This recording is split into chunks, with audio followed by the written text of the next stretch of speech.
answer with yes or no. The council has her time to ask clarificatory questions later Your Honor, during not the all direct, Your questions. Honor.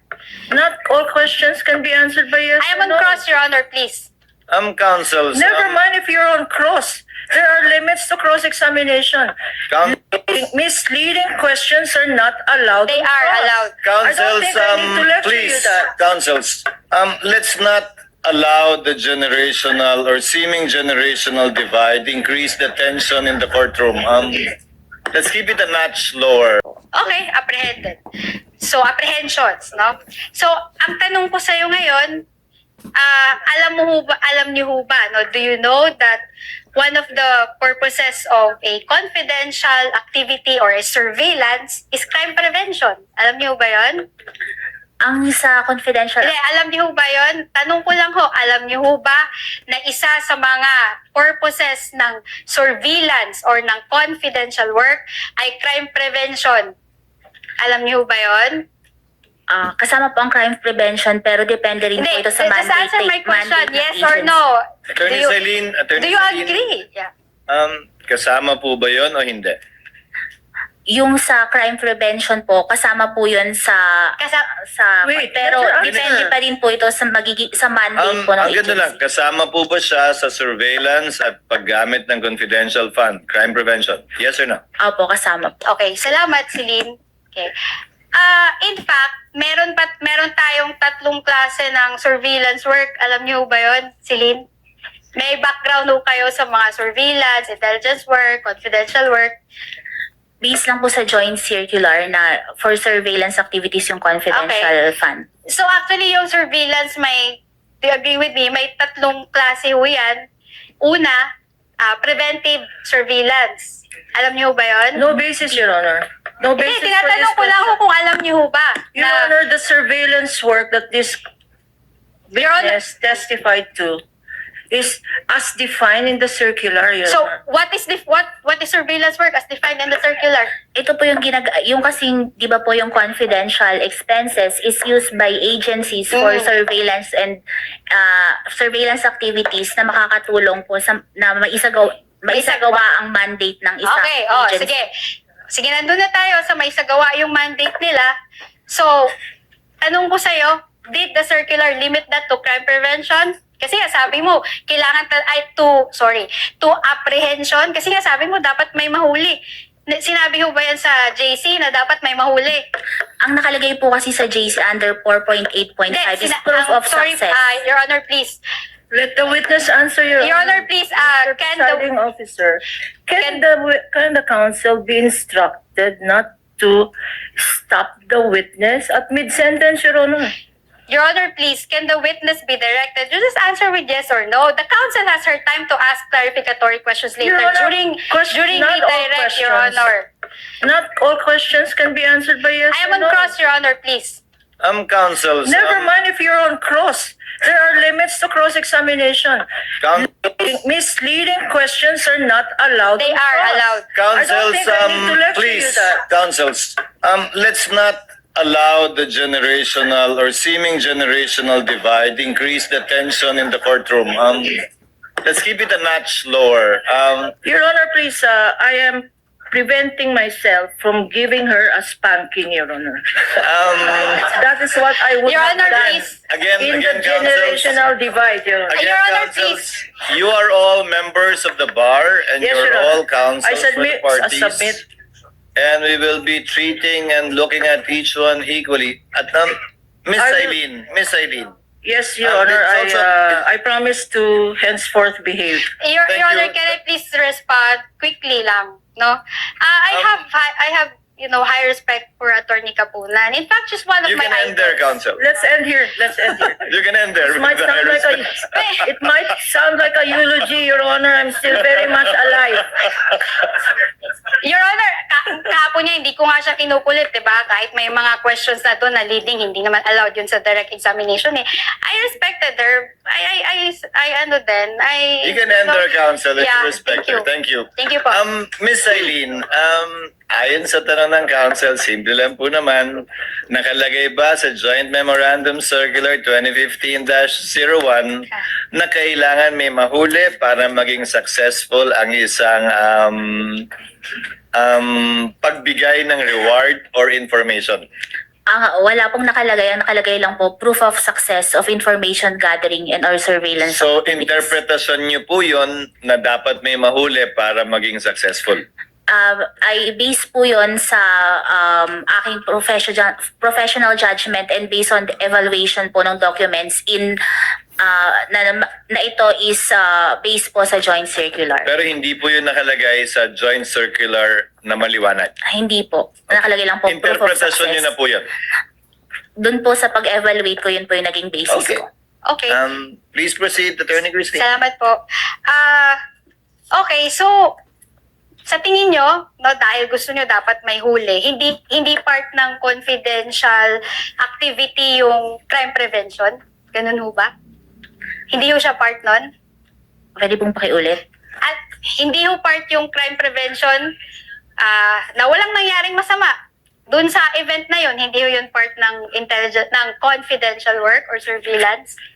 Hindi pa po siya sufficient as proof of success. Hindi siya sufficient. So, dapat talaga may mangyari na krimen at may mahuli para po may proof of success tayo. Kasi nga po, meron po yung for payment of information and payment of reward. So, yung payment of information, yun kasi yung nakakatulong din sa... Simple lang naman yung tanong ko, Celine, no? What if walang nangyari na masama dahil nga sa ginawang confidential work? At nag-certify ngayon sila Chika na walang nangyari na masama. There was no untoward incident. Ano yan? Your Honor, Isn't that a proof of success or not? What is the objection of counsel? the question is speculative, Your Honor. This is not based on what ifs. This is based on facts and documents submitted, not on the what ifs of counsel for respondent. It's Your not a Honor. what-if counsel because it was stated in the report that there was no untoward incident. Actually, that would have been one of the questions of the presiding officer as well later on. Attorney Silene, ibahin natin ang payment for reward at payment for information. Ang payment for reward, yun ang hinahanapan mo ng success. Opo, tama po. Yung payment of information, hindi mo hinahanapan ng success yun. Hindi po. Tama po ba? Opo, tama po. So yung reward, kaya yung reward ang dinisallow at yung information, hindi mo dinisallow yung bayad na yun, di ba? Hindi po natin salaw yung purchase of information. So ang dinisallow mo lang ay yung payment of reward, for rewards rather. Opo, At tama yun po. ang hinahanapan mo ng success, hindi yung information. Hindi po. Magkaiba yun. Opo, magkaiba po yun. Okay. You may proceed, counsel. Okay. So, doon sa payment of success, no? Bilang requirement nyo na may dapat nahuli, no? So, ibig sabihin ho ba nun, dapat may mangyaring masama para may mahuli? Kasi po, gaya nga po nung kaninang dinidifferentiate. Hindi, sagutin nyo lang ho yung tanong ko. Simple lang naman yun, di ba? Kailangan may mahuli. So, ano ho ba yun? Dapat may mangyari hong masama para may mahuli? Yun mo, di ba po ang nakalagay doon sa probable threats is may NPA. Ang hinahanap ko po kasing proof of success doon, yun nga po, kung may nahuli ba. Kasi yung pagkakaroon ng untoward incidents, pwede po yun kasing mag-fall sa purchase of information. Dahil sa purchase of information, nagkaroon ng there were no untoward incidents. Yun po kasi yung parang pagkakaiba nila sa payment of rewards. Okay, so yun yung interpretasyon mo. No? So, bawal magbayad ng reward dahil nagkaroon ng tip na may information na may mga taong may gagawin na masama. Tapos, Your Honor, I'm on cross-examination. Tapos, napigilan natin kasi nga hindi tayo pumunta sa lugar na yon, hindi tayo nag-conduct ng event sa petsa na yon based on confidential information. So, walang untoward incident. So, bawal ho bayaran ng reward yung tao na nagbigay ng information. Are you na yun. done with the question? Don't answer. I think right now she is. I make an objection, Your Honor. Yes, what's your objection, counsel? Your Honor, the counsel is now asking a misleading question. She is mixing payment of rewards and payment for information, Your Honor. The list required by this witness is for payment of rewards. Precisely, payment of information is not disallowed. Now, counsel is saying payment of information is may we ask her to reform? Is she Yeah, I referring can- to I can. payment of rewards Reward, or Your Honor. payment for information? Because the information here is not disallowed. Again, It's not counsels, disallowed in the AOMs, Your Honor. again, counsels, kindly address Your the Honor. court or the presiding officer and not talk to each other directly. Miss Eileen, to abbreviate and save on the court's time, Miss Eileen, kapag kami nagbigay ng impormasyon, naghahanap ng threat, baka may threat sa Vice President, may nagbigay ng impormasyon, walang threat. Ligtas ang Vice President pag nagpunta siya dyan. Hindi magka-classify yon na pwedeng bigyan ng reward at success. Hindi naman kailangan, di ba, sanay tayo sa reward na nakatakip yung mukha, di ba, tinuro kung saan nagtatago yung akusado, tinuro kung saan nagtatago kung sino man, di yun, reward. Pero wala bang reward kapag ka sinabing, okay, magpunta dyan, walang problema, wala kayong kailangan alalahanin. Is that information or can that also be reward? Magpo-fall po siya sa information. So, saan kailan lang magiging reward yun kapag ka may naturo?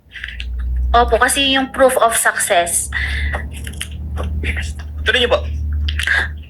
yun yung proof of success ng information na ibigay kasi may na-apprehend po or yun po, ganun po. Yun, ulitin ko po yan ang interpretasyon nyo, pero wala po yan sa Joint Memorandum Circular. Opo, based po sa, yun po lang yung hinihingi under item 4.8.5.b. Saan nyo ba binasa yung interpretasyon nyo yan? Yan ba yung ginawa ng lahat ng mga nauna sa inyo sa pwestong yan? Kinopya nyo lang? Or sarili nyo po yan at ngayon lang ginawa yan? Doon po sa mga ibang na-audit ko, ang ina-attach po talaga nila is yung payment of rewards na may mga nahuli po. So lahat ng inaudit nyo nung nakaraan, for consistency's sake, merong nahuli o na-apprehend. May ganun pong mga naka-attach na mga dokumento. At tulad dun sa iba, kapag walang nahuli o na-apprehend sa reward, ini-AOM o dinidisala o sinususpend nyo. Hinahanapan po namin ng proof of success, opo. Na may nahuli nga. Opo. To prove consistency on your part. But do you have any knowledge na yung mga predecessor mo, yan din yung standard na ginamit? Pare-pareho po kami na based sa joint circular po ang aming basis ng audit. Pero wala nga dun eh. So interpretasyon mo, yan at yan yung interpretasyon din ng mga nauna sa'yo sa pagkakaalam mo?